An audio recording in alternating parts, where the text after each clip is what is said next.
Alright, so the jack points on this vehicle are kind of non-existent. So almost every vehicle will have points inside of the tires, like right around here and right around here, where you can set a jack stand.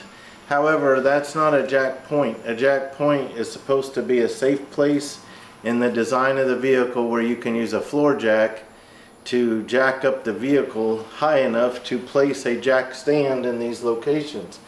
On this car, I can't find nothing in the owner's manual or anything. So what I do is I jack the car up.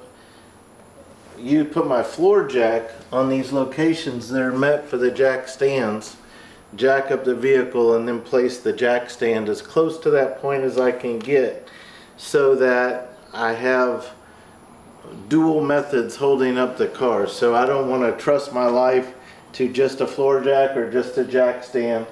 So for this particular vehicle, I already had two big floor jacks that I used for the front because the front weighs more, and then I bought two smaller floor jacks just for the purpose of jacking up this vehicle safely. So I'm going to show you how we do it.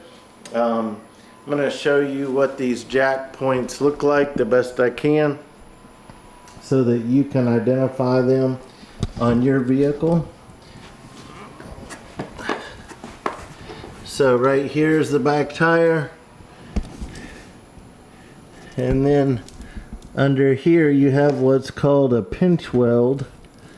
Okay, and you're gonna see this dimpled area where this is meant to put your jack stand right here in this location. So this whole thing along here is a pinch weld, this whole thing right here, but they usually have these notches, and you're supposed to be able to put your floor jack like in between two notches or something like that. So right around this location. And they can get damaged from putting the weight of the vehicle on there. So not the most durable of designs, unfortunately. So then in the front, the two notches show up more defined. So now we're behind the front tire, and you're gonna see your two notches. So we would want our jack stand right there. But since we don't have a jack point, we're going to put our floor jack right there, and we're going to jack it up, and then we're going to put our jack stand somewhere close on this pinch weld, close as we can, and we're going to leave them both there. So as ridiculous as it may sound, for this vehicle, I'm going to be using 4 floor jacks and 4 jack stands.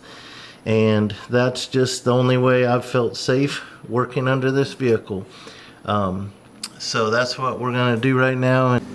Okay, so again, got my floor jacks in place. This one's on the jack point there. Got my jack stand ready. So what I do is I use the same jack stands every time. These are a Torin 2-ton. And I write down, I take notes how many teeth I need showing. That lets me know how high I need to jack that up. So I have in my notes, I need 4 teeth on the front jack stand, and I need 2 teeth on the back jack stand.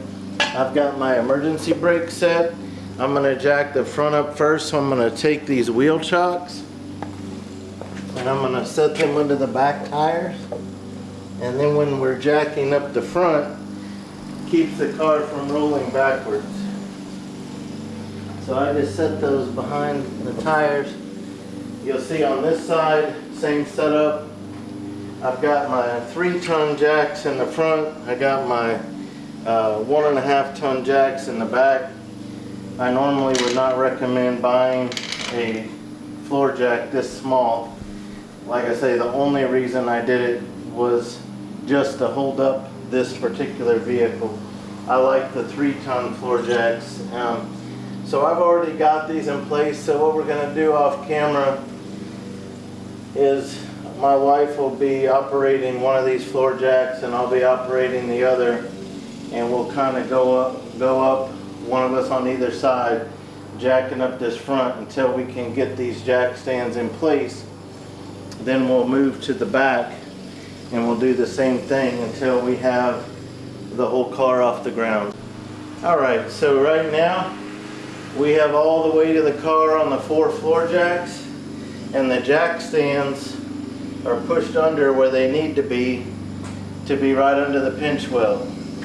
So now what we do is we just have to gently rotate the handles counterclockwise to let the floor jacks down a little until the pinch weld is resting in the cradle on the jack stand, and then we'll tighten the handle up. And when we do that on all 4 of them, the weight of the vehicle is actually being supported by all 8 of these items. So that's what we're going to do now, and then we'll consider our car to be safely at the jack points. Okay, so we took some time and just carefully lowered the floor jacks by turning these counterclockwise, got all the jack stands where they're touching the pinch weld, and then these floor jacks we tighten back up so that they're also touching the pinch weld. So at each pinch weld location we've got both a floor jack and a jack stand. So now we're going to get the car down off of jack stands. So that's going to be reverse order of how we jacked it up. So we're going to start by jacking up the back just a little bit, enough to get the jack stand out of the way. Pull it out of the way, and then slowly lower this part till the tires are fully on the ground. Then once that happens, we'll put our wheel chocks back in place behind the rear tires, because the car will be angled like that, so we don't want it to go backwards. It also does have the emergency brake on, but that's not enough. We want to use those wheel chocks.